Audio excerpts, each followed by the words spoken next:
So you watched Napoleon 2023 and you're thinking, okay, Ridley Scott gave us epic battles, moody stares, and Joaquin Phoenix riding horses like he's trying to win Best Brooder of the Year. You saw cannons, crowns, and a lot of awkward love letters. But what if I told you this movie is hiding a lot more than powdered wigs and battlefield chaos? Let's talk about what you didn't see in Napoleon. And no, I'm not talking about historical accuracy. We all know Ridley Scott doesn't care about that. Before we march into cinematic territory, don't forget to subscribe, turn on notifications, and tell me in the comments what movie I should dive into next. I'm director Ammar Hejazi, and today we're unpacking the bold, weird, and surprisingly intimate choices hiding behind the smoke and spectacle of Napoleon. Let's start with the visuals. Dariusz Wolski, Ridley Scott's longtime cinematographer, gives us a film that feels like a war painting came to life and then got mud on its boots. The camera work is both majestic and unflinching. Wide shots of battlefields look like living oil paintings, brutal and beautiful.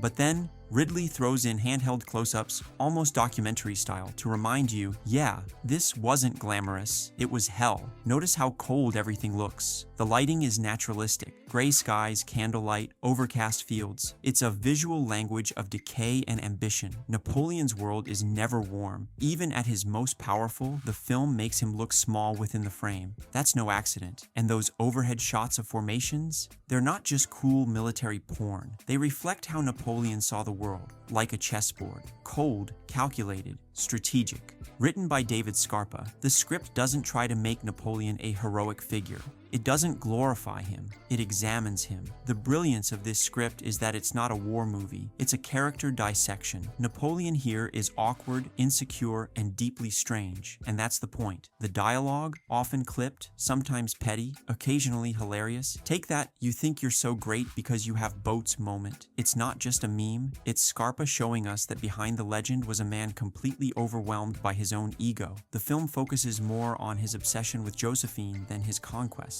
Because in Ridley Scott's version, love and power are entangled, and both are slipping out of Napoleon's hands. Let's talk about Joaquin Phoenix, because this performance is not what anyone expected. He doesn't play Napoleon as a brilliant warrior or a charismatic leader. He plays him like a man who stumbled into greatness and can't believe no one's figured it out yet. Phoenix leans into the discomfort, the long pauses, the weird posture, the socially awkward energy. It's not traditionally epic, but it's fascinating. This isn't Gladiator, this is Succession in a bicorn hat. And then there's Vanessa Kirby as Josephine. She steals every scene with just her presence. She plays Josephine not as a passive love interest, but as the one person Napoleon can't conquer, and knows it. Their dynamic is less great romance and more toxic obsession dressed in royal silk. Ridley Scott doesn't do subtle, but in Napoleon, he weirdly kind of does. This film is a mix of historical opera and deadpan tragedy. Scott gives us massive set pieces, like Austerlitz, which is stunning and savage, but then he cuts to Napoleon pouting in a room alone. It's hilarious, and also tragic. Ridley shows us that empires rise and fall, but the men behind them are often petty, flawed, and childish. And that tonal balance? That's bold. It risks alienating people who came for serious Napoleon, but it rewards anyone paying attention to the satire. Scott uses contrast to drive the story. Massive battles, awkward dinners, triumph on the field, failure in bed. It's not a hero's journey. It's a dark character comedy about ambition gone sideways. Time for some things you probably missed. Napoleon is often shown alone in massive rooms. He's surrounded by grandeur, but emotionally empty. It's isolation disguised as glory. There are constant visual contrasts between horses and cannons. Napoleon's love of cavalry versus the cold rise of artillery, a metaphor for him becoming outdated in real time. The mirrors in his palace scenes, they're not just for flair. They reflect how Napoleon sees himself, fractured, multiplied, but never fully whole. The final title card tells us how many people died in his wars.